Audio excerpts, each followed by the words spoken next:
तो मैं बहुत मेरी मनीषा वापस आ गई और मैं भाई मनीषा के पास हूँ, और अब कोई दुनिया का ताकत करके दिखा दो कुछ भी। एनीवेज, मैंने सुमित को फ़ोन किया, सुमित को बोला कि भाई मेरे साथ बहुत बड़ा धोखा हुआ है। मैंने सुमित को फ़ोन करने से पहले चीनू को फ़ोन किया, इसकी मम्मी को फ़ोन किया, इसके पापा को फ़ोन किया, सबको किया, किसी ने फ़ोन नहीं उठाया और किसी का नंबर किसी ने ब्लॉक कर रखा था।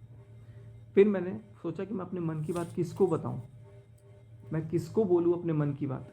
ये हार थक करके मैंने फाइनली ये बात सुमित को बताने का सोचा।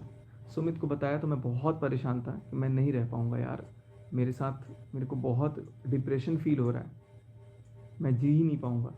तो उस बंदे ने, वो बंदा आज भी बोलूँगा, डंके की चोट पे बोलूँगा, वो बंदा इतना जेन्यून है। कह रहा भाई मुझे शक तो पहले से था, लेकिन मेरे पास कुछ प्रूफ नहीं है, मैं कुछ जानता नहीं हूँ, इसलिए मैं कुछ बोल नहीं सकता। बट तेरे मन में जो भी बात है, तू अपने ऑडियंस को बोल के अपना मन हल्का कर। तू क्यों मरने की सोच रहा है, तू क्यों सुसाइड करने की सोच रहा है? तुम्हारे मन में जो चीज़ है तू डालना भाई, तू बोल ना, क्यों तू इतना घबरा रहा है? फिर मेरे दिमाग में नॉक हुआ कि यार ये बंदा सही कह रहा है कि मैं अगर अपने मन में कोई बात रख रहा हूँ, भर रहा हूँ, और अगर गलत हूँ तो उस गलती का मैं पश्चाताप करने के लिए सबके सामने हाथ जोड़ करके सिर मस्तक को अपने पैरों पर रख के मैं सबसे माफ़ी, पूरी दुनिया से माफ़ी मांग लूँगा, पूरी दुनिया से मैं माफ़ी मांग लूँगा कि ऐसा मत करो। बट मेरी जब 1-1.5 घंटे बात हुई, तुरंत, आप यकीन नहीं मानोगे, मैं गाड़ी में बैठ के बात कर रहा था, मेरी गाड़ी के डैश कैम में ये चीज़ रिकॉर्डेड है। नेहा का फ़ोन आता है सुमित को दूसरे नंबर पे, और सुमित मेरे से एक फ़ोन पे बात कर रहा था पहले से, तो सुमित को लगा कि इससे बात करूँगा तो सुनाई देगा नहीं देगा, जो भी है। तो बात जब किया मैंने, फिर मैंने बोला कि यार बात हुई, उस पर फ़ोन उठाया, फ़ोन उठाते साथ बोली है डिलीट कर दी कम्युनिटी उस MCBC ने, पूरा गाली दे करके। यकीन मानो गाइस, मेरे पैर के नीचे से ज़मीन खिसक गए, कितना मैं तड़पा यार। इसके लिए मैंने क्या कुछ नहीं किया, एक फ़ोन पे 50-50 हज़ार रुपये का डीजल फूक फूक के भोपाल, फ्लाइट से भोपाल, यहाँ पे भोपाल, बैंक अकाउंट खुलवाना है भोपाल, घर शिफ्ट करना है भोपाल, यार हर चीज़ में मैंने अपना पूरा 100% दिया इस रिश्ते के लिए कि यार इसको कहीं से कोई कमी ना लगे। सुमित के सामने फ़ोन करके मुझे गालियां दे रही है, लिटरली गालियां दे रही है, और दूसरी तरफ मैं सुन रहा था उसकी आवाज़। और इसका फ़ोन काट के फिर सुमित मेरे से जब बात किया, फिर क्या हुआ वो तो मैं बाद में बोलूँगा। मैंने बोला सुमित भाई फ़ोन रखो, अब मैं बर्दाश्त नहीं करूँगा, अब मैं लाइव आऊँगा, क्योंकि मैं ये बिल्कुल बर्दाश्त, मैं उम्मीद सपने में नहीं सोचा था कि नहीं हाँ चल ठीक है तू मेरे को गाली देगी, लेकिन जब आपने मुझे गाली दे भी दिया तो आप, और सुमित को इतनी माँ बहन की गालियाँ मेरे मुंह पे दी है ना, वो साला चूतिया से शादी करके सगाई करके तो मेरे इतने लाख बने, बोला है उन्होंने ये वर्ड्स। उसको मैं अपनी माँ की कसम, अपनी भगवान की कसम, मतलब जिसकी कसम हो मेरा दुनिया में, तो देखो भाई अब मैं क्या बोलूँ, मेरा कुछ बचा ही नहीं, मैं नेहा की ही कसम खा के बोल दे रहा हूँ। अभी नेहा से ज़्यादा प्यारी मनीषा है, मैं मनीषा की कसम खा के बोल दे रहा हूँ।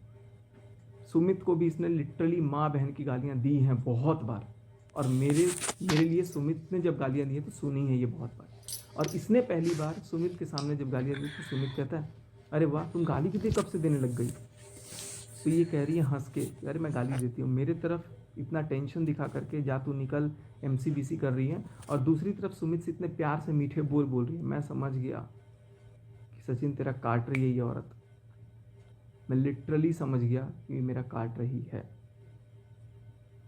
मेरे पैर के नीचे से ज़मीन खिसक गए, और मैं सोचा कि यार अब मैं क्या बोलूँ, आई वॉज टोटली ब्लैंक। फिर मेरे को आया गुस्सा, मैं आया लाइव, और लाइव में मैंने सिर्फ भोपाल का सच बताया, जो सच ये बोल रही थी कि जा बता दे भोपाल का सच।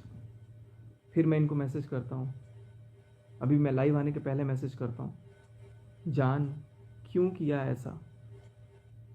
10:32 पे इनका मैसेज आता है, मैं दिखाता हूँ।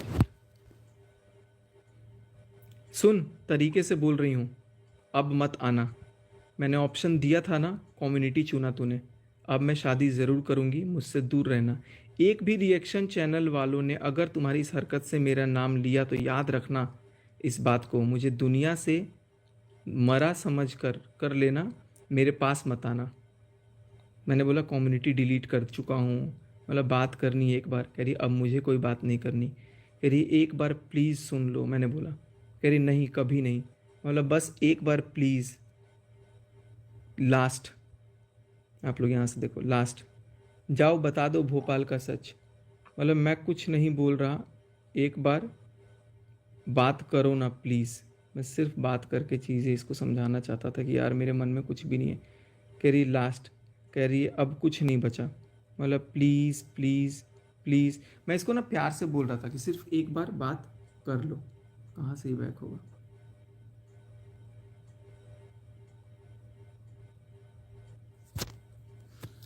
मैंने सिर्फ बोला कि एक बार प्यार से आप बात कर लो, लेकिन क्या हो रहा है ये?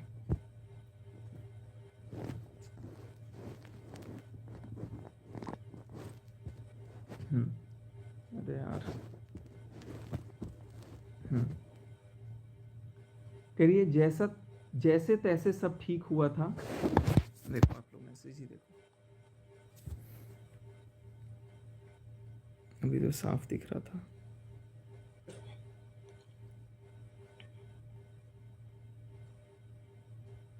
ये वाला देखो, जैसे तैसे सब ठीक हुआ था, अब क्या, उससे सब खत्म वैसे भी हो गया, मेरा भी मन उठ गया है। मैं बोला प्लीज़ जान एक बार। करिए बिल्कुल भी नहीं, कभी नहीं। ये मेरे को जान बोलती थी, लेकिन आज गुस्से में जान नहीं बोली है, और जान बोलने पे कोई ऑब्जेक्शन भी नहीं है इसको। आप इसे समझ सकते हो कि ये मेरे को वाकई में जान बोलती है। एनीवेज, मतलब बात कर लो, मैं मर जाऊंगा, मैं वाकई में मर जाऊंगा यार, बात कर लो। कह रही है अब देखो, अब बोल रही है मैं तुम्हारी कोई जान वान नहीं हूँ। बोला जान एक बार प्लीज़। रो रहा था मैं, आई वॉज लिटरली क्राइंग। मैं रो रहा था कि एक बार प्लीज़ बात कर लो। कह रही है तुमने मुझ में से कम्युनिटी को चुना। उन्होंने नहीं चुना, अब सब खत्म।